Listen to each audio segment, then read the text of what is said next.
Hello everyone, welcome back to Tinateach, the Python series. Today's lesson we'll be learning about string part 1.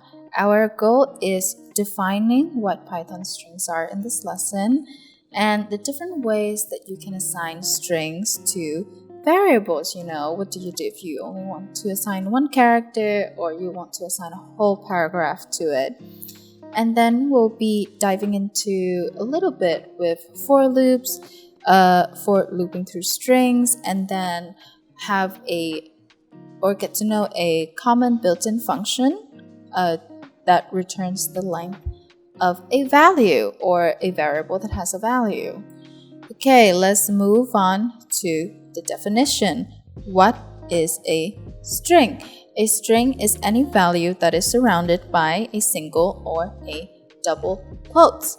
You often see strings being depicted as a character, as a paragraph. It's mainly about text, but you can literally just put anything in between single or double quotes, integer, floats, imaginary numbers, Boolean values, and you automatically make it a string, okay?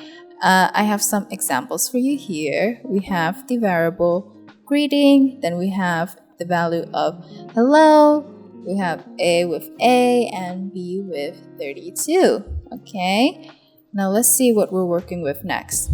We're working with multi-line strings. You don't get to see this often with a lot of sort of tutorial, but with multi-line strings you can really just make do with 3 quotes. That's what you need, 3 quotes. You don't need to bother with the formatting, okay?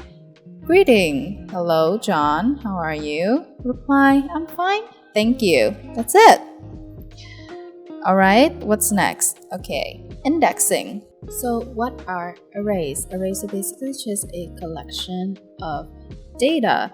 If the data is string, you have an array of strings. If it's an integer, then you have an array of integers, as simple as that. Okay, so in this case, strings are arrays, as I've written here, a collection of bytes representing Unicode characters, okay? And the next part is index.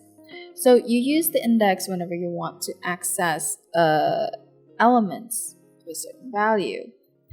And the tricky thing with index is a lot of people tend to, if you ask someone to count something, they would count from 1, 2, 3, 4, 5.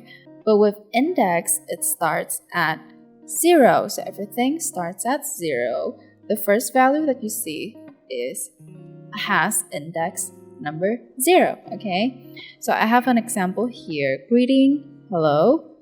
If we print the greeting at the index of 0, which letter would it be? Take a guess.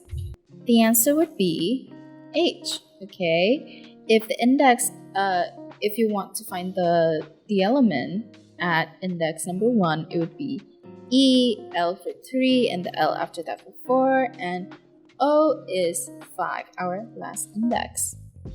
Alright, let's see what we have next.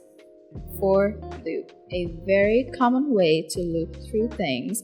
It's most likely the first thing that you'll learn from any guides or tutorials with Python, as well with a lot of languages like JavaScript, C, Java maybe, And I want to explain to you what for loops is.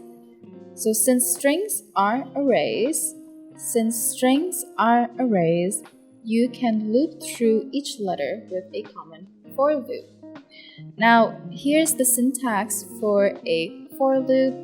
It starts with for, obviously, and greeting, well, this is not mandatory. This is just sort of like a placeholder for you to print out the return from the for loop.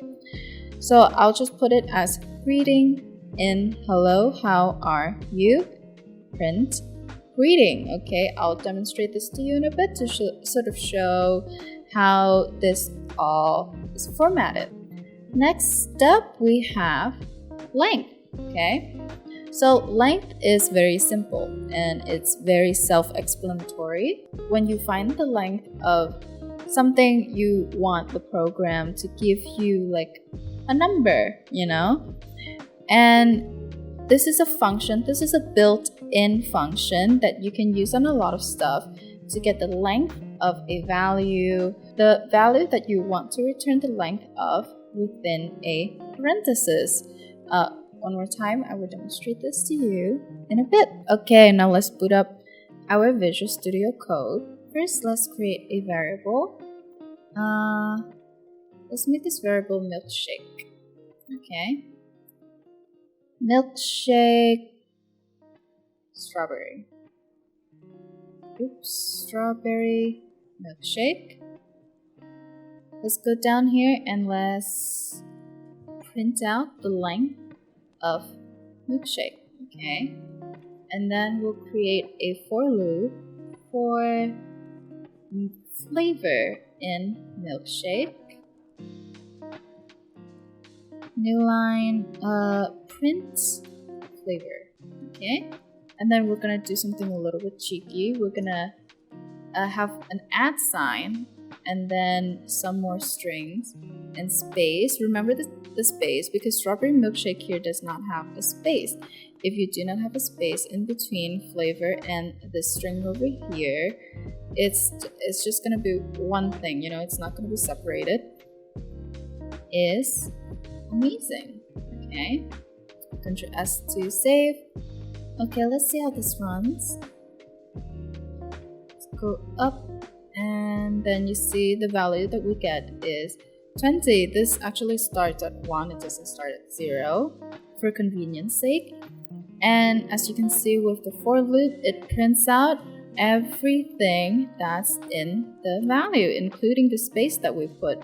And for every value we have is amazing attached to it. Okay, how about we return some index list? Print milkshake.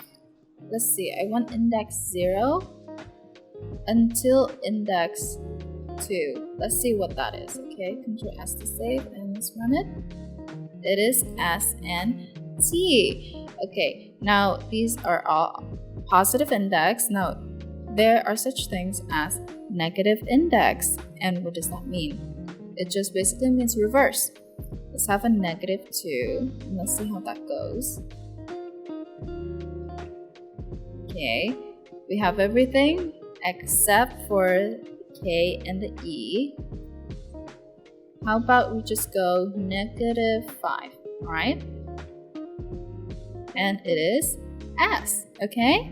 That's it for today's lesson. I hope that you managed to understand all of that. I hope that I did a good job of explaining all of these basic concepts that are very important if you want to study and learn how to code Python.